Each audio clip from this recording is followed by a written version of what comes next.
सुबह की धुंधली रोशनी में विमला के हाथों में कुल्हाड़ी का भार महसूस हो रहा था। उम्र के 60 वर्ष पार कर चुकी इस बुढ़िया की सांसें तेज चल रही थी।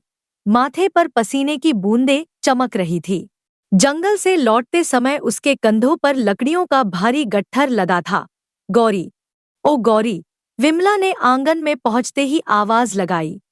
उसकी आवाज में थकान के साथ साथ एक मातृत्व की गर्मजोशी भी थी।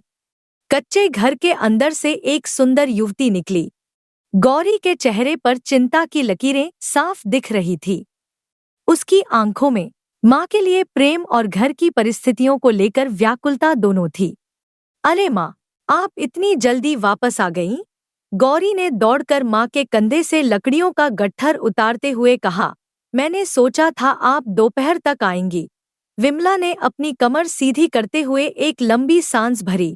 बेटी, ज्यादा अंदर जाने की हिम्मत ही नहीं हुई।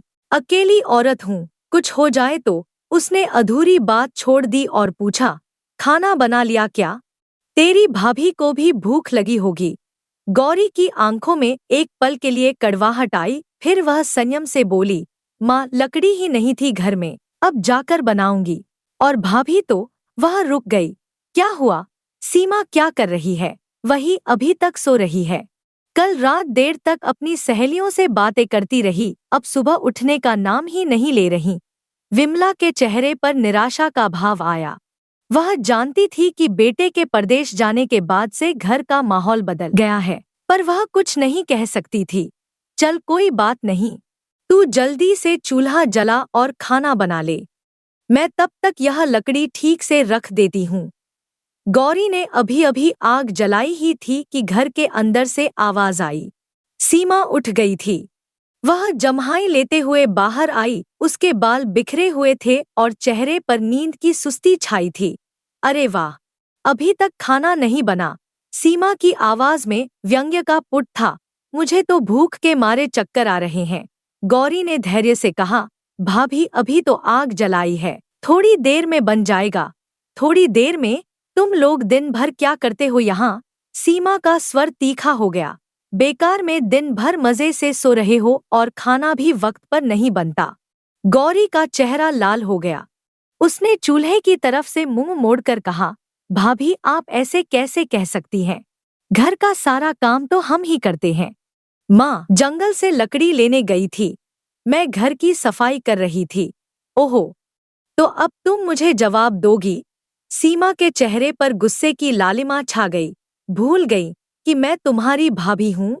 भाभी, मैं सिर्फ सच कह रही हूँ। आप हमसे बदतमीजी से बात कर रही है तो जवाब तो देना ही पड़ेगा न?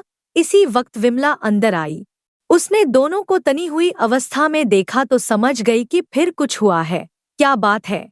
तुम दोनों इस तरह क्यों खड़े हो? विमला की आवाज में थकान और दुख दोनों थे। माँ, गौरी मुझसे बदतमीजी से बात कर रही है, सीमा ने शिकायती लहजे में कहा। विमला ने गहरी सांस भरी। गौरी, बेटी, इस तरह अपनी भाभी से बात नहीं करते। तो माँ, क्या करूं? भाभी भी तो हमसे ठीक से बात नहीं करती। हम दिन रात काम करते रहते हैं, फिर भी हमारी कोई कदर नहीं। सीमा का गुस्सा और भड़क उठा। सुनो विमला जी, मैंने आपको कितनी बार कहा है, इस लड़की को समझाइए, हमेशा मुंह चलाती रहती है। बहू तू भी तो, विमला ने धीमी आवाज में कहने की कोशिश की। मुझे कुछ नहीं सुनना, सीमा चिल्लाई। मैंने इन लोगों का ठेका नहीं ले रखा है।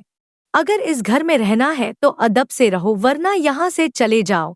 इन कठोर शब्दों को सुनकर विमला का हृदय टूट गया। उसकी आंखों में आंसू आ गए। बेटे की अनुपस्थिति का फायदा उठाकर बहू कितनी निर्दयता से बात कर रही थी।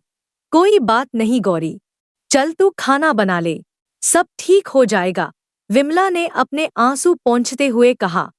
गौरी ने माँ की व्यथा देखी तो उसका गला भर आया। वह चुपचाप चूल्हे की तरफ चली गई, अपने मन की पीड़ा को दबाकर। उसी समय गांव के दूसरे छोर पर मुखिया अपने महल में बेचैनी से टहल रहा था। उसके चेहरे पर गहरी चिंता की लकीरें थीं। हे भगवान! वह आसमान की तरफ देखकर बड़बड़ाया, मेरे पास दौलत है, ताकत है, इज्जत है, पर संतान नहीं। मेरा वंश आगे कैसे चलेगा? मुझे बस एक पुत्र दे दो, मैं और कुछ नहीं मांगूंगा। निराशा से भरकर वह गांव के बाहर स्थित उस अंधेरी गुफा की तरफ चल पड़ा जहां एक तांत्रिक औरत रहती थी। गुफा के मुंह पर अजीब सी बदबू आ रही थी और अंदर से धुंधली रोशनी निकल रही थी। आओ मुखिया आओ, एक कर्कश आवाज गूंजी। मैं जानती थी कि तुम आओगे। गुफा के अंदर एक बूढ़ी औरत काले कपड़ों में बैठी थी। उसके सामने अजीब से यंत्र और तंत्र मंत्र के सामान बिखरे थे। तो कह रही थी कि मुझे पुत्र मिलेगा, पर अभी तक कुछ नहीं हुआ। मुखिया की आवाज में गुस्सा और हताशा दोनों थी। तांत्रिक ने अपनी लाल आंखें उठाकर उसकी तरफ देखा। मैंने साफ कहा था बिना बलि के कुछ नहीं होगा। तुम डर गए हो। बलि? मुखिया का गला सूख गया। मतलब किसी की हत्या? हाँ, और वो भी एक मासूम बच्चे की। तभी तुम्हारी मनोकामना पूरी होगी। तांत्रिक की आवाज में एक डरावनी ठंडक थी। मुखिया के होश उड़ गए। नहीं, नहीं, मैं ऐसा नहीं कर सकता। तो फिर भूल जाओ पुत्र की बात।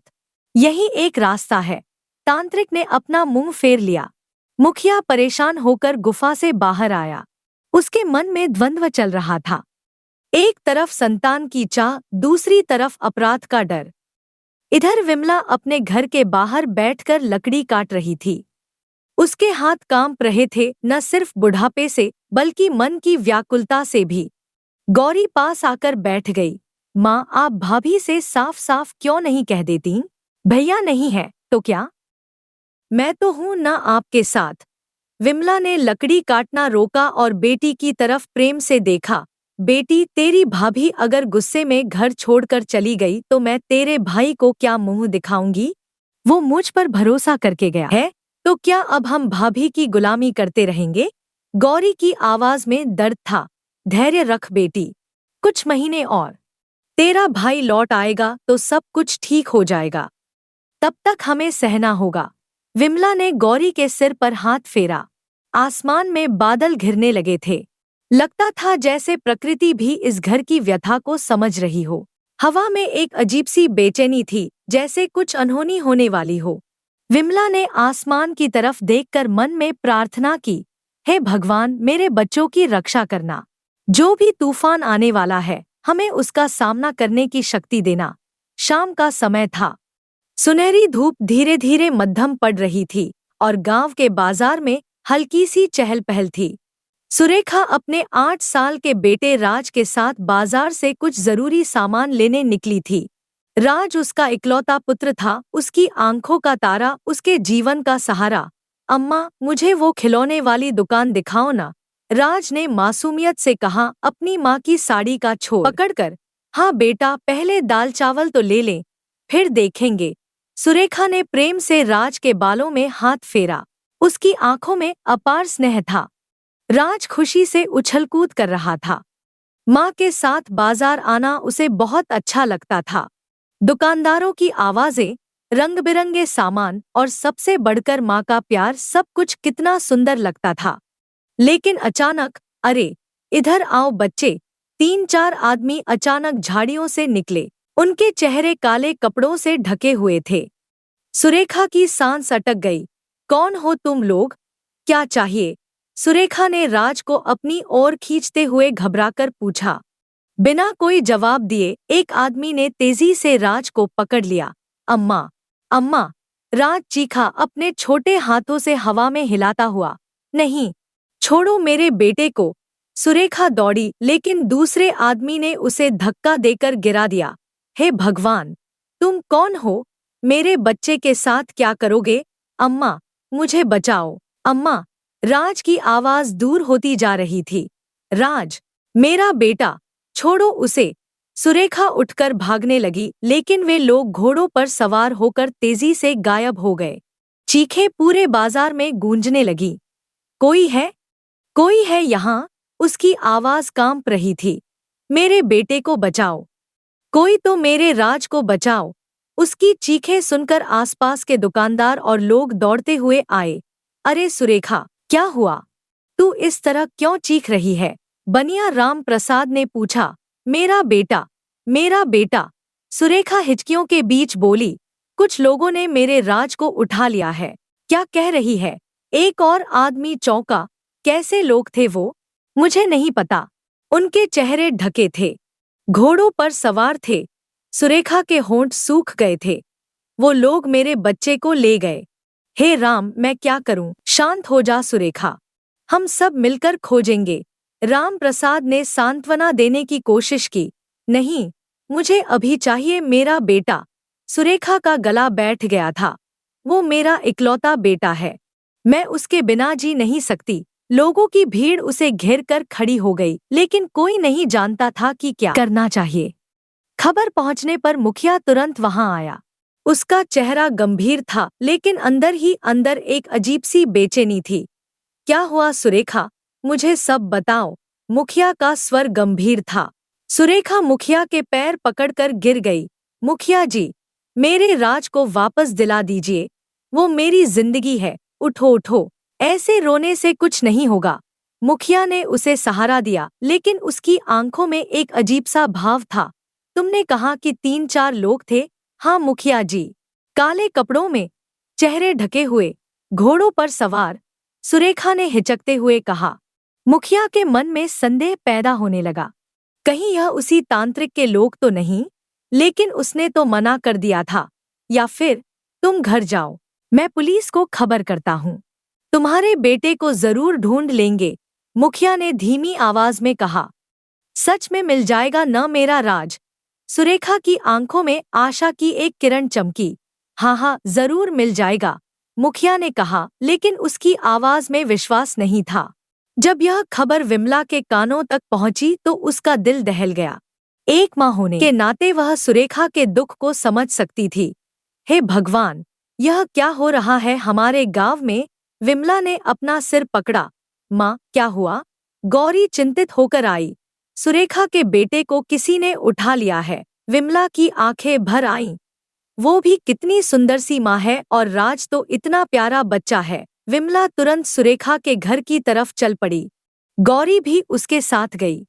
सुरेखा अपने घर के बाहर जमीन पर बैठी सिसक रही थी। उसकी साड़ी धूल से भरी थी और आंखें सूजी हुई थी। सुरेखा बेटी, ओ सुरेखा, विमला ने आवाज लगाई। सुरेखा ने सिर उठाकर देखा। आइए चाची आइए, उसकी आवाज बैठी हुई थी। बेटी, मैंने सुना तेरा राज। विमला का गला भर आया। हाँ चाची, सुरेखा फिर से रोने लगी। मेरा इकलौता बेटा, पता नहीं वो लोग उसे कहाँ ले गए। वो कितना डरा होगा, अम्मा अम्मा कह रहा होगा। विमला ने सुरेखा को गले लगा लिया। रो मत बेटी, भगवान पर भरोसा रख। तेरा बेटा जरूर मिल जाएगा। पर कैसे चाची? कोई सुराग तक नहीं मिला। सुरेखा ने अपनी आंखें पोंछी। मुखिया जी से बात की ना? हाँ, वो कहते हैं पुलिस की मदद लेंगे। पर चाची, इतना समय हो गया, पता नहीं मेरे बच्चे के साथ क्या हो रहा होगा। गौरी चुप खड़ी सुरेखा की व्यथा देख रही थी। वह सोच रही थी कि अगर उसका कोई बच्चा होता और कोई उसे उठा ले जाता तो कैसा लगता। दिन बीतते गए। गांव में अजीब सी बेचैनी फैल गई थी। लोग अपने बच्चों को घरों के अंदर रखने लगे थे। अरे सुना तुमने? एक औरत ने दूसरी से कहा। पास के गांव में भी एक लड़का गायब हो गया है। हाय राम, यह क्या हो रहा है? कोई बच्चों का व्यापार तो नहीं कर रहा, या फिर कोई बहुत बुरा आदमी है जो बच्चों को नुकसान पहुंचाता है। इधर विमला के घर में तनाव था। उसका पोता मोहन अभी भी छोटा था, केवल 6 साल का।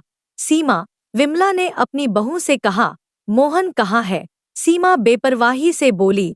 वो तो बाहर खेलने गया है अपने दोस्तों के साथ। विमला का चेहरा पीला पड़ गया। क्या? तूने उसे बाहर जाने दिया? अरे क्या हुआ, बच्चे तो खेलते ही हैं। सीमा ने लापरवाही दिखाई। सीमा, विमला का स्वर कड़ा हो गया। तूने सुना नहीं कि गांव में बच्चे गायब हो रहे हैं? सुरेखा के बेटे को उठा ले गए। सीमा के होश उड़ गए। क्या? मुझे नहीं पता था। आपने पहले क्यों नहीं बताया? मैंने सोचा तू जानती होगी। तू तो दिन भर गांव में घूमती रहती है। विमला की आवाज में चिंता थी। तो अब क्या करें? मोहन को तो 2 घंटे हो गए बाहर गए। गौरी, जो अब तक चुप थी, चिंता से बोली। माँ, अभी तक मोहन वापस नहीं आया। मैं उसे लेने जाती हूँ।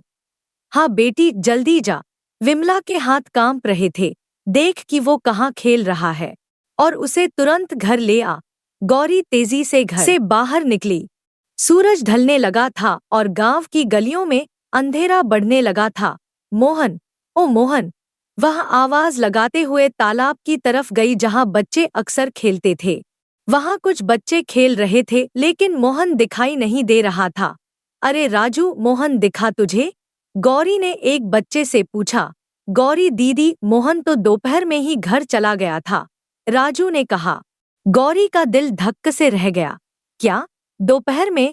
हाँ दीदी, उसने कहा था घर जाकर खाना खाएगा। गौरी की सांस तेज हो गई। अगर मोहन दोपहर में घर आने के लिए निकला था तो वो पहुंचा क्यों नहीं? वह तेजी से वापस घर की तरफ भागी। रास्ते में हर जगह देखती गलियों में, दुकानों के पास, पेड़ों के नीचे। हे भगवान, कहीं मोहन के साथ भी वही न हुआ हो जो सुरेखा के बेटे के साथ हुआ। उसके मन में डरावने विचार आने लगे। गौरी ने गांव के हर कोने कोने में आवाज लगाई थी। रास्ते में मिलने वाले हर व्यक्ति से पूछती गई, मोहन दिखा? छोटा सा लड़का नीली कमीज में। सभी ने सिर हिलाकर मना कर दिया। घर पहुंचकर गौरी ने देखा कि विमला और सीमा दरवाजे पर खड़े बेचैनी से उसका इंतजार कर रहे थे। गौरी कैसे आई अकेली? विमला की आवाज में घबराहट साफ दिख रही थी। मोहन कहाँ है? उसे ले आई ना? गौरी का मुंह सूख गया था। माँ, मैंने पूरे गांव में ढूंढा है, हर जगह, पर मोहन कहीं नहीं मिला। क्या कह रही है तू? विमला के चेहरे से खून सूख गया। तूने ठीक से देखा था ना? तालाब के पास, मंदिर के पीछे? हाँ माँ, हर जगह देखा। राजू और मुन्ना से भी पूछा, वो कह रहे थे मोहन दोपहर में ही घर चला गया था। इतने में सीमा दौड़ती हुई आई। उसके चेहरे पर आतंक था। क्या हुआ? मोहन मिला या नहीं? नहीं भाभी, मोहन कहीं नहीं मिला, गौरी ने धीमी आवाज में कहा। हाय राम! सीमा की चीख निकल गई। मेरा बेटा, मेरा मोहन कहाँ गया? हे भगवान, कहीं उसे भी। वो बात अधूरी छोड़कर रोने लगी। शांत हो जा बहू। विमला ने सीमा को संभालने की कोशिश की लेकिन उसकी अपनी आवाज कांप रही थी। रोने से कुछ नहीं होगा, हम सभी मिलकर ढूंढेंगे। चलो, सभी लोग अलग अलग दिशा में जाकर ढूंढते हैं। विमला ने हिम्मत जुटाई। गौरी तू पूर्व की तरफ जा, सीमा तू उत्तर में जा, मैं पश्चिम में जाती हूँ। पर माँ, जंगल की तरफ अकेले मत जाना, गौरी ने चिंता से कहा।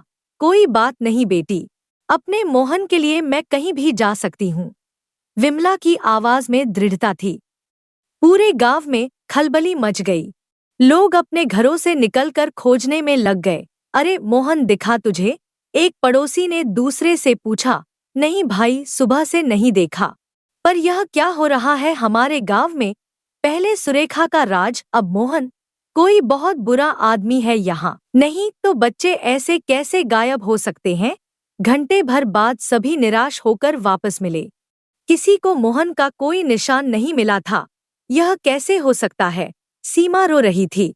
बच्चे हवा में तो उड़ नहीं जाते भाभी, कहीं ऐसा तो नहीं? गौरी ने झिझकते हुए कहा कि किसी ने मोहन को भी उठा लिया हो।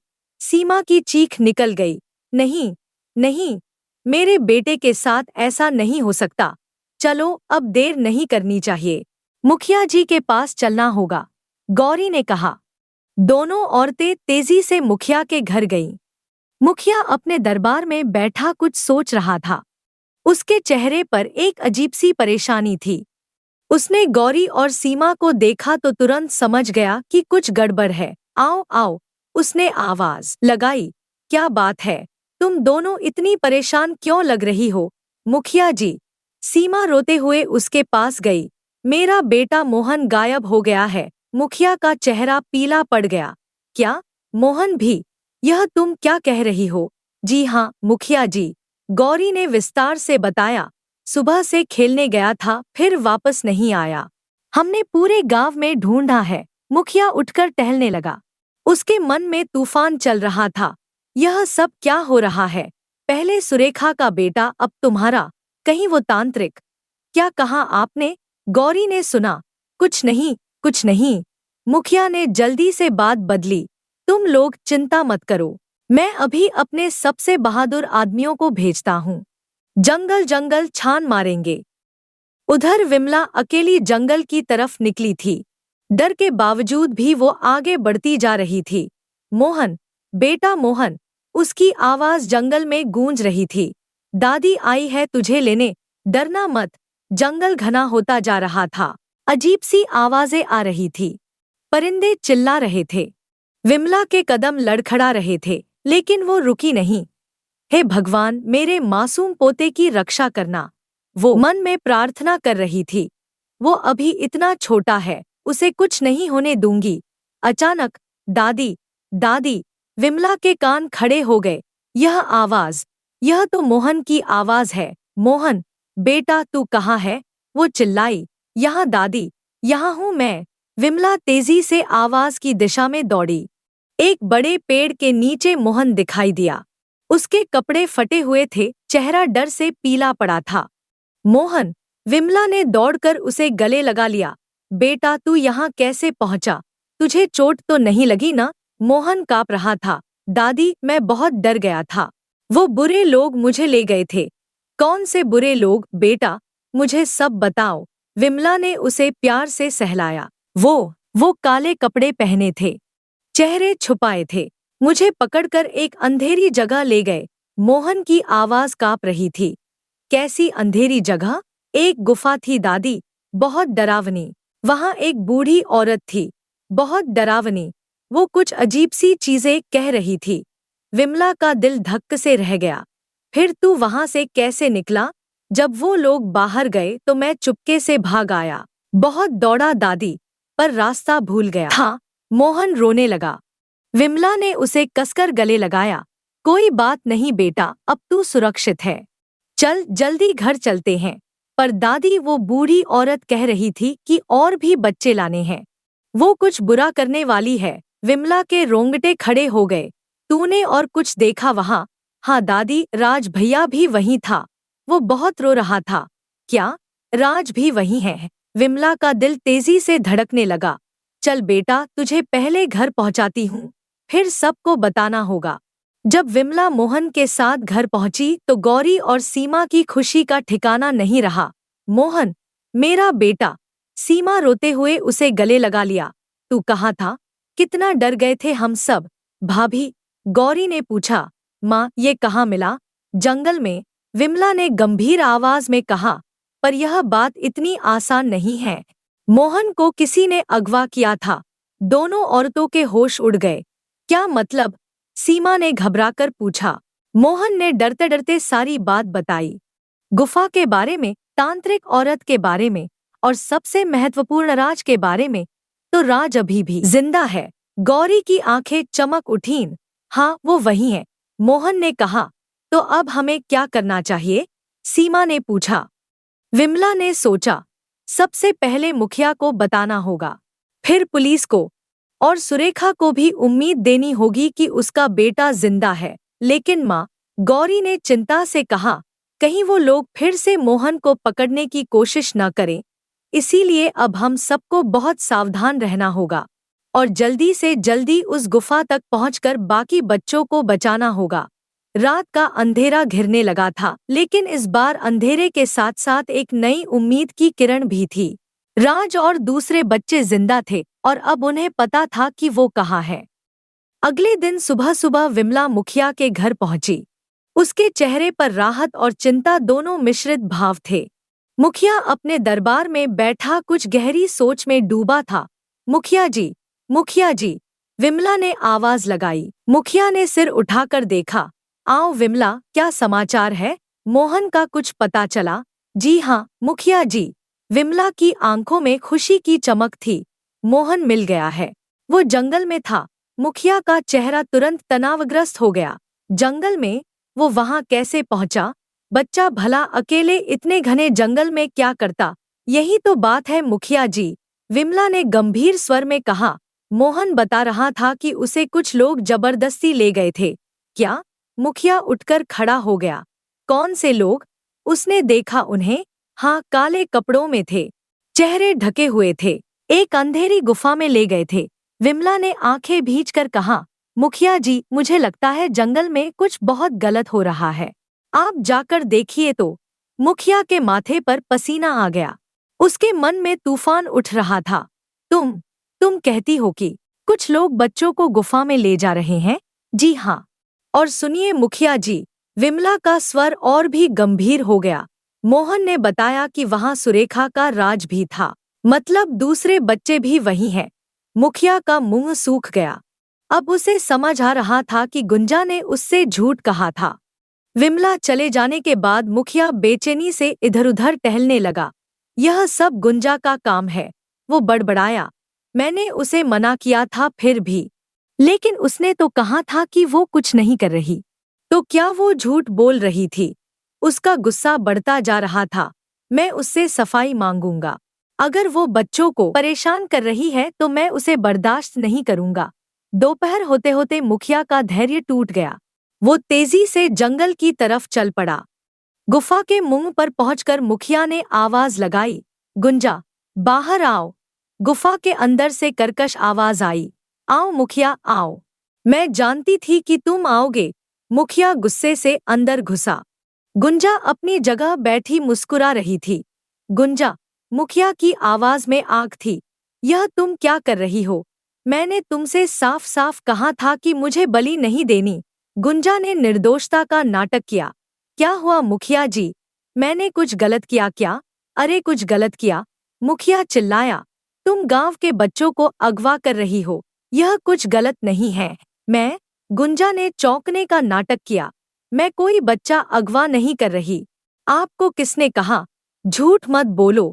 विमला का पोता मोहन इसी गुफा से भागा है। उसने सब कुछ देखा है। मुखिया का चेहरा लाल हो गया था। गुंजा के चेहरे पर एक पल के लिए घबराहट दिखी, फिर वो संभल गई।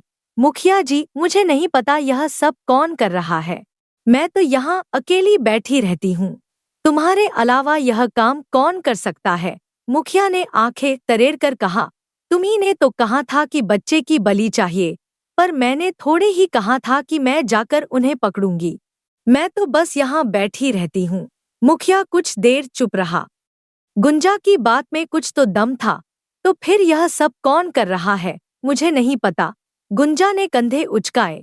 शायद कोई और तांत्रिक है गांव में, या फिर कोई बदमाश। मुखिया परेशान होकर वापस चला गया। उसके जाने के बाद गुंजा की आंखों में धूर्तता की चमक आई। बूढ़ा बेवकूफ, वो हंसी। अभी भी समझ नहीं आया कि मैं क्या कर रही हूँ। लेकिन अब मुझे और भी चालाकी से काम करना होगा। वो उठकर गुफा के कोने में गई जहाँ कुछ बच्चों की आवाजें गूंज रही थी। चुप रहो सभी, जल्दी ही तुम्हारा काम आएगा। फिर वो अपने आप से बोली, अब मुझे गांव जाकर देखना चाहिए कि और कितने बच्चे हैं, और यह भी पता करना चाहिए कि वो मोहन कैसे भागा। अगली सुबह गुंजा ने अपना रूप बदला। उसने फटे पुराने कपड़े पहने, चेहरे पर मिट्टी लगाई और एक लाठी लेकर गांव की तरफ चल पड़ी। कोई भूखी गरीब औरत को रोटी दे दो। वो गलीगली में आवाज लगाने लगी। 2 दिन से कुछ नहीं खाया है। गुंजा विमला के घर गई। उस समय विमला और गौरी बाजार गए हुए थे। घर में केवल सीमा और मोहन थे।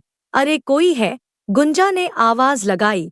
एक भूखी औरत को कुछ खाने को दे दो। सीमा बाहर आई। मोहन उसके पीछे पीछे आया। क्या चाहिए माँ जी? बेटी, कुछ खाने को मिल जाए। बहुत भूख लगी है। जरूर जरूर, मैं अभी लेकर आती हूँ। सीमा अंदर गई। गुंजा ने मोहन को गौर से देखा। वही लड़का था जो उसकी गुफा से भागा था। जब सीमा रोटी लेकर आई तो गुंजा ने प्यार से कहा, अरे यह तेरा लड़का है, बड़ा सुंदर है। जी हाँ, यह मेरा बेटा मोहन है। सीमा ने गर्व से कहा। कुछ दिन पहले यह भी गुम हो गया था, पर भगवान की कृपा से मिल गया। आशीर्वाद दे दो इसे माँ जी। सीमा ने मोहन को आगे किया। गुंजा ने मोहन के सिर पर हाथ रखा। मोहन को कुछ अजीब लगा। यह स्पर्श उसे पहचाना सा लग रहा था। वो डरकर माँ के पीछे छुप गया। क्या हुआ बेटे? माँ जी से डर क्यों रहा है? सीमा ने पूछा। इसकी जिंदगी बहुत दिलचस्प रहेगी। गुंजा ने अर्थपूर्ण मुस्कान के साथ कहा। बहुत सारे अनुभव होंगे इसे। सीमा को कुछ अजीब लगा, लेकिन उसने कुछ नहीं कहा। गुंजा रोटी लेकर चली गई। अगली सुबह एक चमत्कार हुआ। सुरेखा का बेटा राज, जो कई दिनों से गुम था, अचानक घर के दरवाजे पर खड़ा था। राज, मेरा बेटा, सुरेखा चिल्लाकर उसे गले लगा लिया। तू कहाँ था? कैसे आया वापस? राज घबराया हुआ और कमजोर लग रहा था। माँ, मुझे कुछ याद नहीं, बस एक अंधेरी जगह थी, बहुत डरावनी। कोई बात नहीं बेटा, अब तू सुरक्षित है। सुरेखा रो रही थी खुशी से। लेकिन उसी दिन दोपहर में सीमा सीमा गौरी की आवाज में घबराहट थी। मोहन कहाँ है? वो अभी यहीं था। सीमा इधर-उधर देखने लगी। मोहन, ओ मोहन! कोई जवाब नहीं आया। माँ जी! सीमा चिल्लाकर विमला को बुलाने लगी। मोहन फिर से गायब हो गया। विमला दौड़ती हुई आई। क्या? यह कैसे हो सकता है? मैंने तुझसे कहा था ध्यान रखने को। मैंने ध्यान रखा था माँ जी। वो यहीं खेल रहा था अभी-अभी। सीमा रोने लगी। कहीं वही लोग फिर से तो नहीं आए? गौरी ने चिंता से कहा। सारे घर में कोहराम मच गया। सभी ने गांव में खोजा पर मोहन का कहीं पता नहीं चला। यह कैसी दुष्टता है? विमला का गुस्सा फूट रहा था। सीमा बिलख रही थी। माँ जी, मुझसे माफी कर दीजिए। मैं अच्छे से ध्यान नहीं रख सकी। अब रोने से कुछ नहीं होगा। विमला ने दृढ़ता से कहा। गौरी, तू सीमा के साथ यहाँ रह। मैं फिर जंगल जा रही हूँ। माँ, अकेली मत जाइए। गौरी ने चिंता से कहा। वो लोग खतरनाक हैं। खतरनाक है तो क्या हुआ? विमला की आंखों में आग थी। मेरे पोते को परेशान कर रहे हैं। मैं उन्हें छोड़ूंगी नहीं। पर माँ, कोई परवर नहीं। विमला ने अपनी लाठी उठाई। भगवान मेरे साथ है। जो भी हो, मैं मोहन को वापस लेकर आऊंगी। रात का अंधेरा घिर रहा था। विमला तेज कदमों से जंगल की तरफ निकली। उसे नहीं पता था कि गुंजा उसका इंतजार कर रही है। उधर गुफा में गुंजा मुस्कुरा रही थी। अब असली खेल शुरू होगा।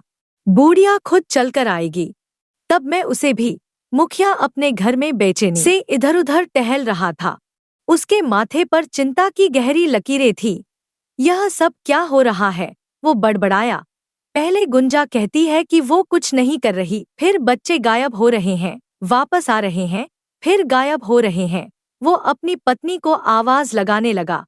अरे सुनो, कहाँ हो तुम? घर में सन्नाटा था।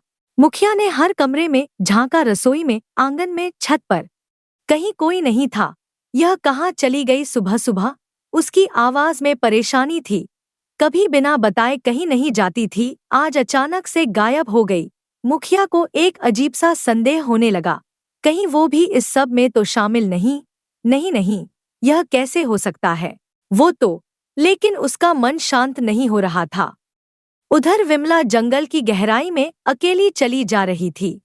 अंधेरे पेड़ों की छाया में उसके कदम दृढ़ थे, लेकिन दिल में डर भी था। उस दिन यही मिला था मोहन। वो बुदबुदाई। हे भगवान, मेरा पोता कहाँ है? उन बुरे लोगों ने फिर से तो नहीं पकड़ा? तभी हवा में धुएं की गंध आई। विमला ने नाक सिकोड़ी। यह क्या बदबू है? और यह धुआं? आसमान की तरफ देखा तो कुछ दूरी पर धुआं उठ रहा था। अरे, जंगल में आग तो नहीं लगी? या फिर कोई और बात है? विमला का दिल तेजी से धड़कने लगा। चलकर देखना चाहिए। वो धुएं की दिशा में तेजी से चलने लगी। जितना आगे बढ़ती उतना ही धुआं साफ दिखने लगा। कुछ देर बाद विमला को एक बड़ी गुफा दिखाई दी। गुफा के मुंह से धुआं निकल रहा था और अंदर से अजीब सी आवाजें आ रही थी। यह तो गुफा है। विमला चौंकी। पर जंगल में इतनी गहराई में यह गुफा कैसे? और यह धुआं? उसने कान लगाकर सुना। अंदर से मंत्रों की आवाज आ रही थी। लगता है कोई पूजा पाठ हो रहा है। पर इस वीराने में कौन करता होगा पूजा? विमला का संदेह बढ़ता गया। कहीं यही तो नहीं मेरे मोहन को लेकर आए हों? हिम्मत जुटाकर वो गुफा के मुंह पर पहुंची और चुपके से अंदर झांका। गुफा के अंदर जो दृश्य था उसे देखकर विमला के होश उड़ गए। बीच में एक हवन कुंड जल रहा था। उसके सामने दो औरतें बैठी थी। एक तो वही गुंजा थी जिसके बारे में सारा गांव जानता था, और दूसरी तो मुखियाइन थी। यह क्या? विमला ने मन में सोचा। मुखियाइन यहाँ क्या कर रही है? और गुंजा के साथ? वो और करीब से सुनने लगी। मुखियाइन गुंजा से कह रही थी, अब तो तुम्हारे पास पर्याप्त बलि हो गई है न? मुझे बस एक पुत्र चाहिए गुंजा, सिर्फ एक पुत्र। गुंजा की आवाज में संतुष्टि थी। हाँ मुखियाइन, अब तुम्हारी मनोकामना पूरी हो जाएगी। इतने मासूम बच्चों की बलि के बाद देवी जरूर प्रसन्न होंगी। लेकिन मुखिया ने तो मना कर दिया था इन सब बातों से। मुखियाइन की आवाज में हिचक थी। फिर तुमने मुझे कैसे राजी कर लिया? गुंजा हंसी। मुखियाइन, पुरुष कभी औरत के दुख को पूरी तरह नहीं समझते। संतान न होने का दर्द केवल एक माँ ही जान सकती है। हाँ तुम सही कह रही हो। मुखियाइन ने आह भरी। मुखिया को क्या पता कि रात रात भर मैं रोती रहती हूँ। उसे क्या मतलब मेरे दुख से? विमला का दिल दहल गया। वो समझ गई कि यही लोग बच्चों को अगवा कर रहे हैं। विमला ने गुफा के कोने में नजर दौड़ाई। वहां एक छोटे से कमरे में कई बच्चे बंधे हुए थे। उन्हें देखकर विमला का दिल फटने लगा। राज, मोहन और भी कितने मासूम बच्चे, वो मन में चिल्लाई। बच्चे डर से कांप रहे थे। मोहन रो रहा था। दादी, माँ, मुझे यहाँ से ले चलो। राज भी सिसक रहा था। अम्मा कहाँ हो? मुझे घर जाना है। विमला का गुस्सा 7वें आसमान पर पहुंच गया। यह औरतें कितनी निर्दयी हैं, अपनी संतान के लिए दूसरों के बच्चों की बलि देने को तैयार हैं।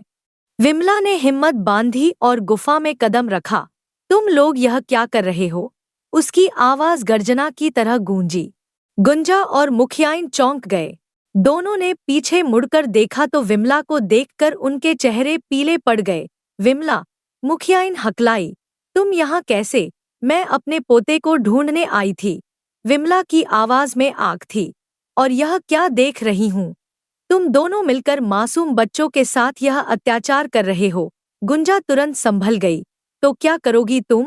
हमें कोई नहीं रोक सकता। हम देखेंगे, विमला ने दृढ़ता से कहा। पहले इन बच्चों को छोड़ो। छोड़ेंगे? मुखियाइन ने व्यंग्य से हंसी। अरे बुढ़िया, अब तो तुम भी यहीं रह जाओगी। गुंजा, इसे बंदी बना लो। गुंजा आगे बढ़ी लेकिन विमला ने तुरंत गुफा की दीवार से एक मोटी लकड़ी उठा ली। रुक जाओ, वो चिल्लाई। मेरे पास मत आना। मैं चुपचाप सहने वाली औरत नहीं हूँ। लकड़ी हाथ में लेकर वो एक योद्धा की तरह खड़ी हो गई। तुम समझते क्या हो अपने आप को? मासूम बच्चों को इतना डराया है। विमला का गुस्सा फूट रहा था। उसने तेजी से बच्चों की तरफ कदम बढ़ाया और उनकी रस्सियां काटना शुरू कर दिया। मोहन, राज, सभी बच्चों जल्दी भागो यहाँ से, वो चिल्लाई। गांव जाकर मुखिया को लेकर आओ, जल्दी। बच्चे डरे समे लेकिन खुशी से चिल्लाते हुए गुफा से बाहर भागे। दादी, हम आपको अकेला नहीं छोड़ेंगे। मोहन रोया। नहीं बेटा, तुम सब जाओ, मैं इनसे निपट लूंगी, विमला ने दृढ़ता से कहा। उधर गांव में सीमा और गौरी बेचैनी से विमला का इंतजार कर रहे थे। गौरी, कितनी देर हो गई? सीमा की आवाज में घबराहट थी। माँ जी अभी तक क्यों नहीं आई? पता नहीं भाभी। गौरी भी परेशान थी। कहीं उन बुरे लोगों ने माँ को भी तो कुछ नहीं किया? नहीं नहीं, सीमा हाथ जोड़कर बोली। भगवान ऐसा मत करना, माँ जी को कुछ न हो। भाभी, अब और इंतजार नहीं करना चाहिए। चलो मुखिया जी के पास चलते हैं। हाँ चलो। मुझे बहुत डर लग रहा है। गुफा में गुंजा और मुखियाइन गुस्से में आग बबूला हो रहे थे। यह बुढ़िया ने सब कुछ बिगाड़ दिया। मुखियाइन चिल्लाई। अब क्या करेंगे हम? अब हमें इसे भी खत्म करना होगा। गुंजा की आंखें लाल हो गईं। वरना हमारी सारी योजना बर्बाद हो जाएगी। मुखियाइन ने विमला को कसकर पकड़ा। गुंजा, जल्दी करो, कहीं वो बच्चे गांव पहुंचकर सबको न ले आए। तुमने बहुत गलत किया है बुढ़िया, गुंजा ने विमला से कहा। अब तुम्हें भी इन बच्चों के साथ ही जाना होगा। विमला ने हिम्मत नहीं हारी। तुम लोग जितना चाहो कर लो, मैं डरूंगी नहीं। भगवान मेरे साथ है। तभी गुफा के बाहर से आवाजें आने लगीं। विमला, कहाँ हो तुम? माँ जी, माँ जी। मुखिया, गौरी, सीमा और गांव के कई लोग गुफा में दाखिल हुए। उनके साथ वही सभी बच्चे भी थे जो भाग कर गए थे। गुंजा को देखकर मुखिया बहुत हैरान हुआ लेकिन मुखियाइन को देखकर वो स्तब्ध रह गया। यह तुम क्या कर रही हो? मुखिया की आवाज में दुहक था। गौरी ने तुरंत दौड़कर अपनी माँ को गुंजा और मुखियाइन के चंगुल से छुड़ाया। माँ, आप ठीक तो हैं ना? हाँ बेटी, मैं ठीक हूँ। विमला ने राहत की सांस ली। मुखिया ने मुखियाइन की तरफ देखा। उसकी आंखों में आंसू थे। मैंने तुमसे ऐसी उम्मीद नहीं थी। संतान के लिए दूसरों के बच्चों की बलि दोगी तुम? मुखियाइन ने सिर झुका लिया। मुझसे मुझसे गलती हुई है।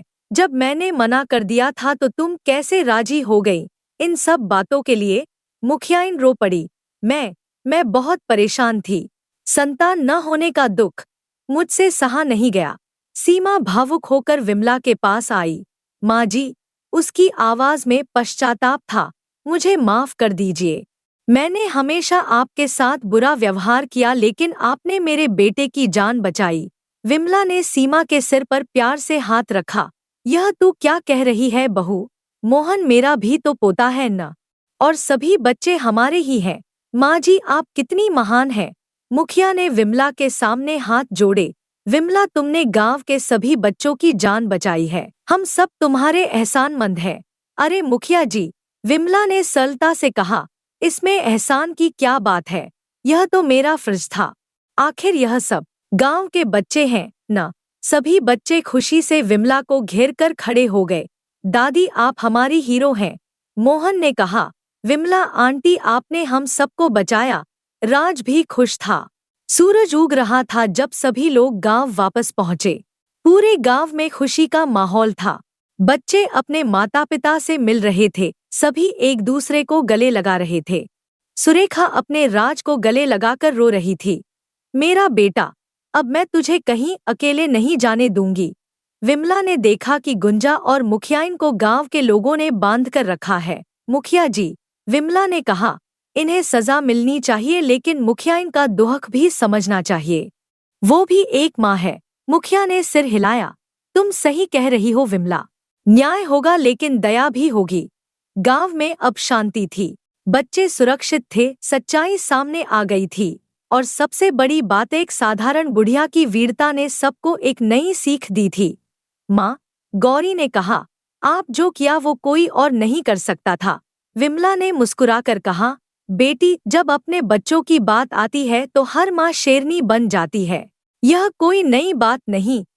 सूरज की पहली किरण के साथ गांव में एक नई शुरुआत हुई थी, सच्चाई, न्याय और माँ के प्रेम की जीत के साथ। धन्यवाद।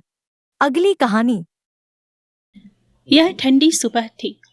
बाहर धुंध छाई हुई थी और भीतर रसोई से आती पराठों की खुशबू पूरे घर को गर्माहट से भर रही थी।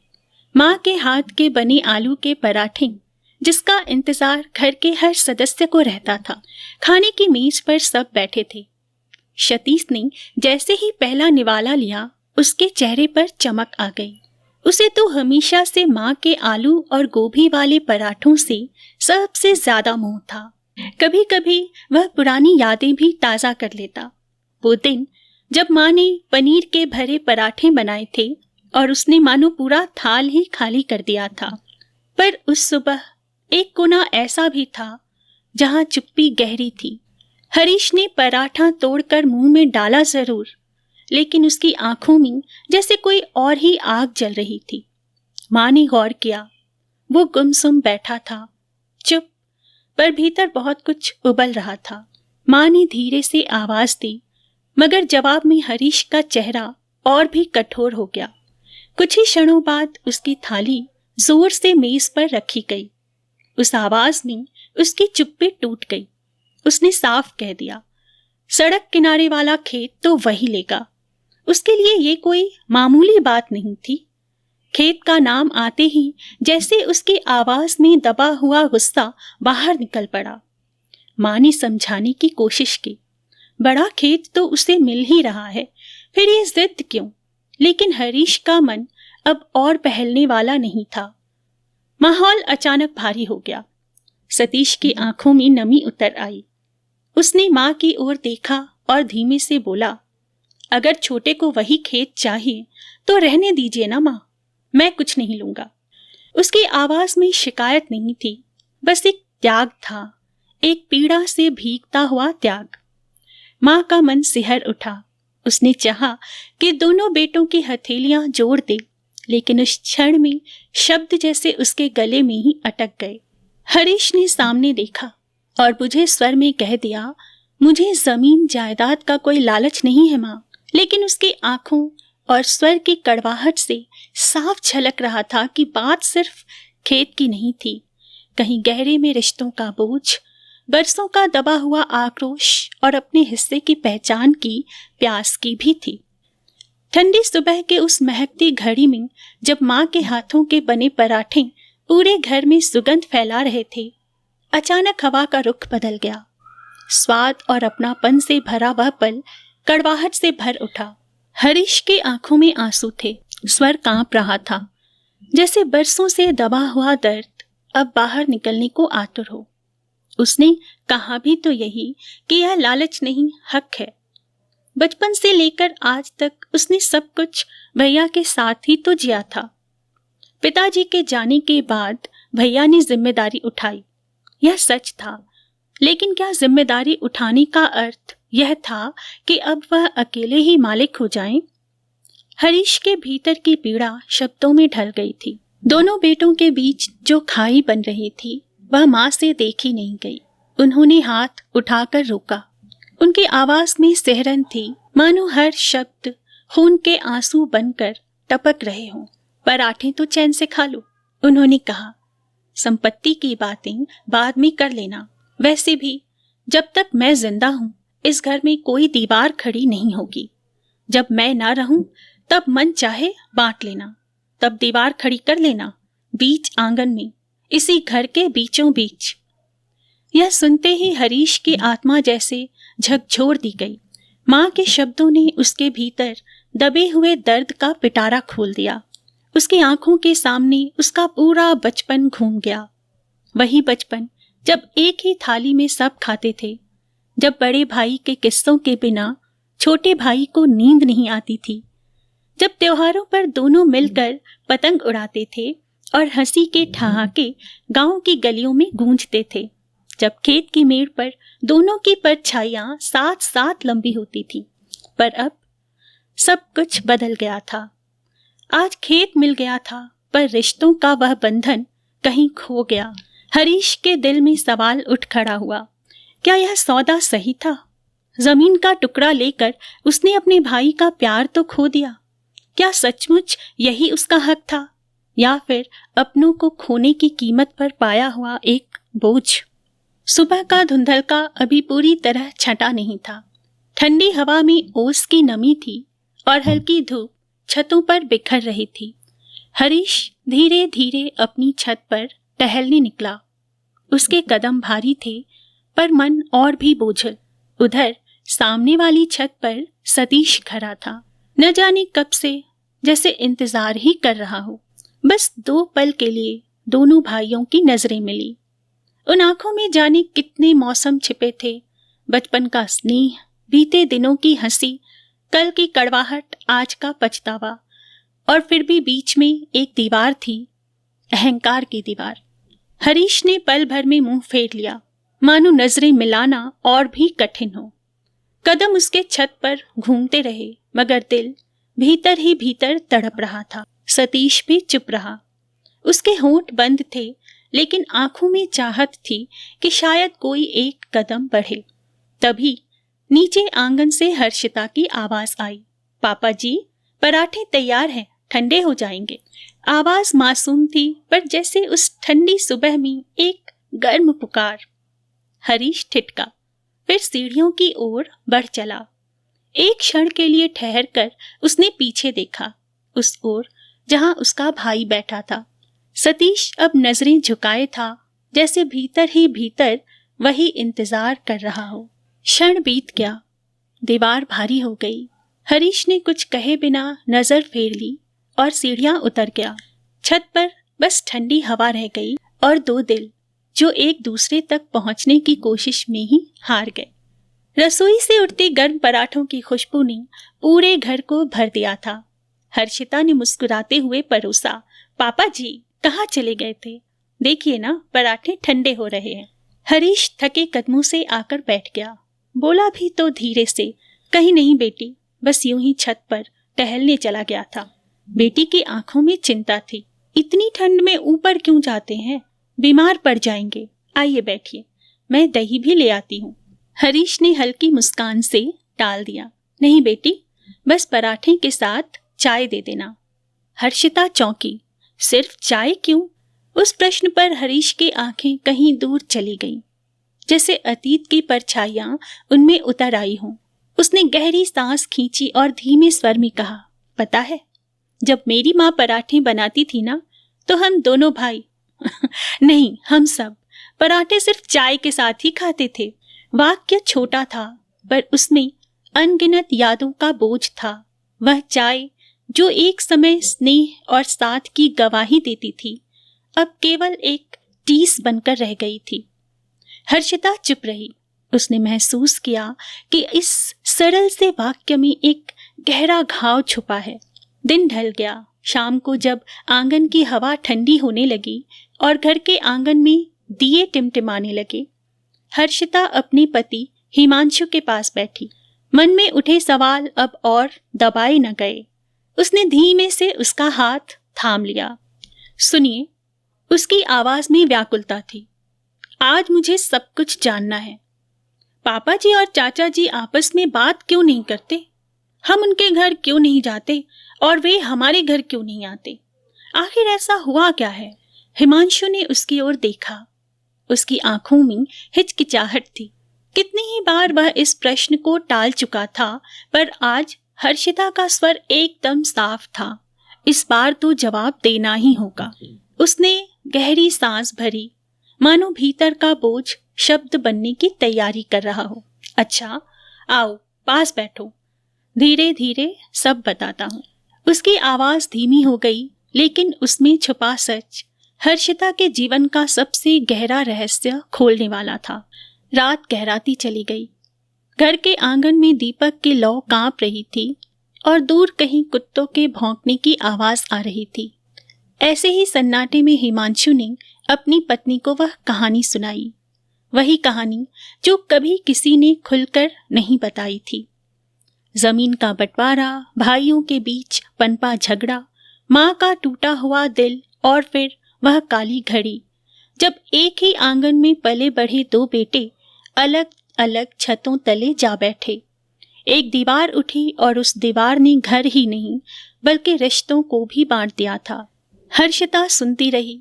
कभी उसकी आंखें नम हो जाती, कभी होंठ कांप उठते, और जब कहानी पूरी हुई तो उसके भीतर एक हूक सी उठी। अरे, यह कैसी बात हुई? उसका मन कह उठा। भाई भाई के बीच इतनी दूरी, और बाजू वाले घर में रहकर भी जैसे कि अजनबी बन गए हों। जहां कभी एक थाली में पराठे खाए जाते थे, वहां अब इतनी लंबी दीवारें खड़ी हैं, चुप्पी है और एक अटूट सन्नाटा। उस रात नींद ने उसकी आंखों का रास्ता ही भुला दिया।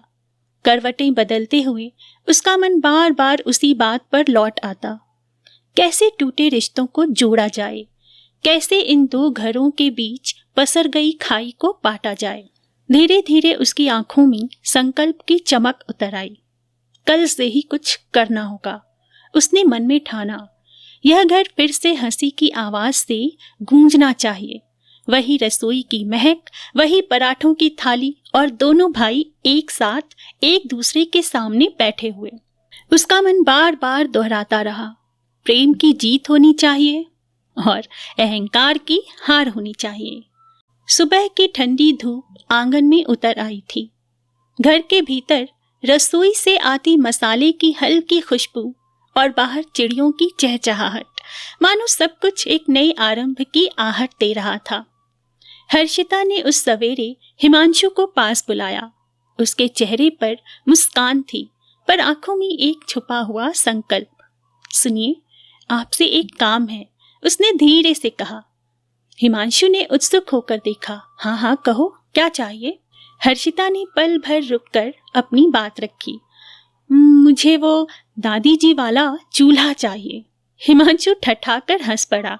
अरे वाह, जमाना तो देखो, आजकल की बहुएं गैस के बिना एक पल भी नहीं रह सकती, और मेरी पत्नी कह रही है कि पुराना वाला चूल्हा चाहिए।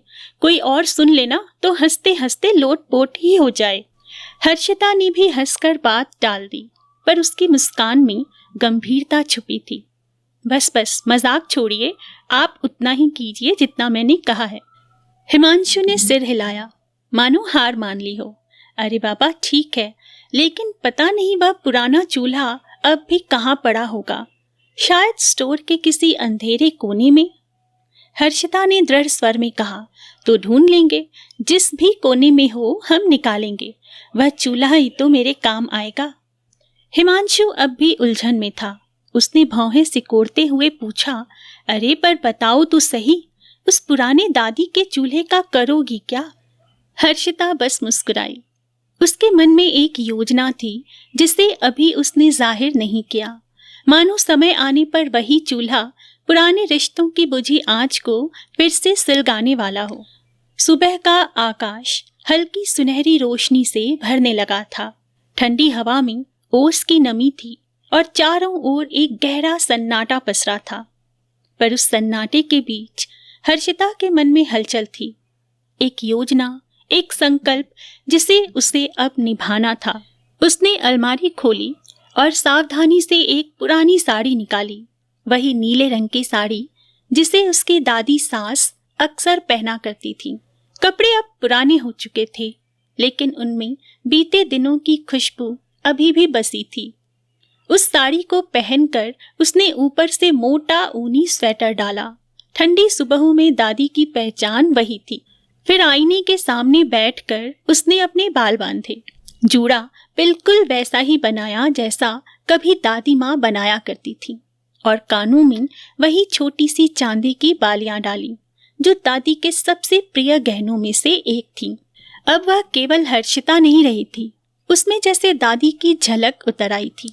धीरे धीरे वह छत पर पहुंची। कोने में रखा पुराना मिट्टी का चूल्हा उसने सावधानी से जमाया। लकड़ियां रखी और धुएं के बीच एक छोटी सी लौ जल उठी। जैसे ही चूल्हे की आंच फैली, हवा में बीते समय की यादें भी तैरने लगी।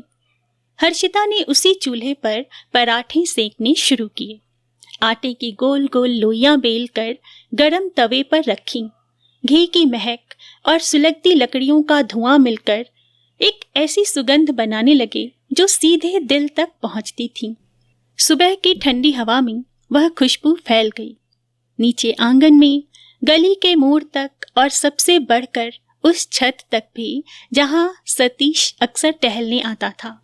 यह सिर्फ पराठों की खुशबू नहीं थी, यह घर की जड़ों की महक थी। वह महक जो बरसों से दबे रिश्तों को फिर से जगाने की ताकत रखती थी।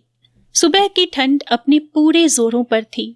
ओस की बूंदें अब भी छतों पर चमक रही थीं और हवा में कपकपी सी दौड़ रही थी। इसी ठिठुरन में सतीश अपनी छत पर आ गया।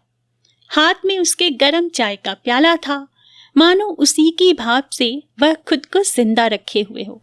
धीरे धीरे टहलते हुए वह सर्दी से बचने की जुगत करता रहा। तभी उसकी नजर बगल की छत पर पड़ी। वहां हर्षिता थी, मिट्टी के चूल्हे पर पराठे सेंकती हुई। क्षण भर को जैसे समय थम गया हो। सतीश की आंखें फटी की फटी रह गईं। उसे लगा जैसे माँ लौट आई हो। वही नीले रंग की साड़ी, वही मोटा ऊनी स्वेटर, बालों का वही बंधा हुआ जूड़ा, कानों में वही चांदी की बालियां, और सबसे बढ़कर चूल्हे पर पराठे बनाने का वही पुराना अंदाज, वही सहजता, वही स्नेह। उसके हाथ से चाय का प्याला छूट गया। प्याला गिरकर टुकड़ों में बिखर गया। छन झनझनाती आवाज पूरे मोहल्ले में गूंज उठी, पर सतीश उसे सुन भी न सका। वह तो वहीं खड़ा था, मंत्रमुग्ध, स्तब्ध। उसकी आंखों में आंसू भर आए थे। उधर हर्षिता ने देखा कि चाचा ससुर उसी की ओर देख रहे हैं। वह हल्के से मुस्कुराई, फिर उसी लय, उसी मिठास में आवाज दी जैसे कभी दादी देती थी, आ जाओ सब लोग, गर्म गर्म पराठे तैयार है। उसकी आवाज में वही पुरानी खनक थी, वही अपनापन था। चाय के साथ पराठे खा लो, देखो तो कैसी खुशबू आ रही है। और फिर हंसते हुए वही वाक्य दोहराया, जो पहले आएगा वही पहले खाएगा। सतीश की आंखें अब तक पूरी तरह भीग चुकी थीं। उसके सामने माँ की परछाई खड़ी थी। नीचे आंगन में हरीश खड़ा था। वह हैरान था। समझ ही नहीं पा रहा था कि हर्षिता अचानक दादी की तरह क्यों बोल रही है। यह क्या नया खेल है? उसके होठों पर सवाल थे, यह क्या हो रहा है? पर हिमांशु सब जानता था। उसकी आंखों में एक शांत मुस्कान थी। उसने आगे बढ़कर अपने पापा का हाथ थाम लिया और धीरे से बोला, चलिए ना पापा जी, छत पर चलते हैं। देखिए हर्षिता क्या कर रही है। उसकी आवाज में एक भरोसा था, मानो आज कोई पुराना सपना सच होने वाला हो। ठंडी सुबह की उस छत पर धुएं की लकीरों और पराठों की सुगंध के बीच एक अद्भुत दृश्य घट रहा था। सतीश ने चाहा भी तो अपनी कदम को रोक न पाया, जैसे कोई अनजानी अदृश्य शक्ति उसे खींच रही हो, जैसे माँ की पुकार गूंज रही हो, आजा बेटा, गरम गरम पराठे तैयार हैं। धीरे धीरे संकोच से भरे कदमों के साथ वह आगे बढ़ा। उसका हृदय कांप रहा था और आंखें नम थीं। हर्षिता के पास पहुंचकर उसके होठों से केवल एक ही प्रश्न निकला, बेटी, क्या मुझे भी एक पराठा मिलेगा? वह क्षण किसी चमत्कार से कम न था। हर्षिता ने सिर उठाकर देखा और उसके स्वर में वही पुरानी मिठास झलक उठी। वह बोली भी तो मानो दादी बोल रही हो, हाँ छोटे पापा, जरूर मिलेगा। पनीर का पराठा है, आपका मनपसंद। इन शब्दों के साथ ही सतीश का गला भर आया। उसने कांपते हाथों से पराठा उठाया और पहला निवाला मुंह में डाला। क्षण भर को उसकी आंखें बंद हो गईं। स्वाद वही था, वही अपनापन और वही माँ का स्पर्श। और फिर बांध टूट गया। वह फूट फूट कर रो पड़ा। बरसों पुरानी यादें किसी बाढ़ की तरह उमड़ आईं। माँ की ममता, बचपन की हंसी और बीते हुए दिनों का हर दृश्य उसकी आंखों के सामने नाच उठा। पीछे खड़ा हरीश यह सब देख रहा था। उसके भीतर भी कुछ पिघल रहा था। वह आगे बढ़ा। आंसू उसके गालों तक आ चुके थे। उसने भाई के कंधे पर हाथ रखा और टूटी हुई आवाज में बस इतना ही कह सका, कैसा लगा छोटे, पनीर का पराठा? इसके बाद तो शब्दों की जरूरत ही न रही। दोनों भाई एक दूसरे से लिपट गए। वे रो रहे थे, ऐसे जैसे बरसों से दबा हुआ दर्द आज बाहर निकल आया हो। वर्षों का गुस्सा, कटुता और अकेलापन सब आंसुओं की धारा में मानो बह गया हो।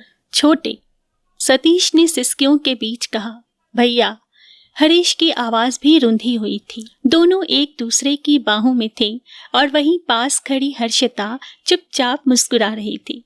उसकी आंखों में संतोष था। उसकी योजना सफल जो हुई थी। पराठों की खुशबू, दादी की यादें और प्रेम की शक्ति ने दो बिछड़े दिलों को फिर से जोड़ दिया था। सांझ का समय था। ढलते सूरज की सुनहरी किरणें आंगन की दीवारों पर बिखर रही थीं। दोनों भाई अपने अपने आंगन में लौट गए थे, लेकिन उनके दिलों में बरसों बाद आई एक अनकही शांति थी। एक हल्की सी मुस्कान जो बरसों से छुपी हुई थी और अब वह चेहरे पर लौट आई थी। इधर अपने घर में हर्षिता और हिमांशु साथ बैठे थे। वातावरण में सर्दी की चुभन थी, पर मन में गर्माहट का एहसास। हर्षिता कंबल में लिपटी बैठी थी, चेहरे पर वही शरारती मुस्कान जो उसकी थकी हुई आंखों के पीछे भी चमक रही थी। हिमांशु ने उसे देखा और मुस्कुरा दिया। अरे वाह, अभी से कंबल। उसने सोचा, लगता है आज तो ये मुझे छेड़ने के मूड में है। उसने हल्की आवाज में कहा, अरे जरा एक कप चाय मिल जाती तो मजा ही आ जाता। हर्षिता ने आंखें गोल कर बनावटी परेशानी दिखाई, जैसे कोई बहुत बड़ी मजबूरी हो। संकेत साफ था, वह आज नखरे दिखाने के मूड में है। हिमांशु ने समझ भी लिया और मुस्कुरा भी दिया। कुछ देर यूं ही मीठी नोक झोंक चलती रही। कभी वह कहे, मैं नहीं उठूंगी, तो कभी वह हंसते हुए बोले, ठीक है, मैं ही बना लूंगा। लेकिन खेल तो वही चला रही थी। आखिरकार शरारत की चरम सीमा पर उसने धीमे से कहा, अगर बना ही रहे हो तो एक कप मेरे लिए भी बना देना ना। बस यही वह क्षण था जब हिमांशु ने मान लिया कि आज की बाजी उसी की है। वह हंस पड़ा और मन ही मन सोचा, ये लड़की वाकई कमाल है। आज जिस तरह से उसने सबको जोड़ा है, सचमुच घर में नई रोशनी ले आई है। उसने प्रेम से उत्तर दिया, अरे तुम्हारे लिए तो मैं 10 कप भी बना दूंगा। कमरे में हंसी की गूंज फैल गई। बाहर ठंडी हवाएं चल रही थीं, लेकिन भीतर कंबल और चाय की नहीं बल्कि रिश्तों की गर्माहट थी। हर्षिता के दिल में संतोष था। उसने सोचा, आज तो बस शुरुआत ही हुई है, अभी तो पूरे परिवार को जोड़ना बाकी है। और उसी क्षण जैसे पूरे घर की दीवारें भी उसकी इस गुप्त प्रतिज्ञा को सुन रही हों। धन्यवाद दोस्तों, मैं मीनाक्षी सिंह हूँ और आज मैंने एक नई कोशिश की है अपनी आवाज़ में कहानी को प्रस्तुत करने की। कृपया मुझे कमेंट करके ज़रूर बताएं कि आपको कौन सी आवाज़ ज़्यादा पसंद है, AI की आवाज़ या मेरी खुद की आवाज़। और अगर कहानी पसंद आई हो तो प्लीज़ चैनल को लाइक और सब्सक्राइब करना बिल्कुल ना भूलें और शेयर ज़रूर करें। धन्यवाद।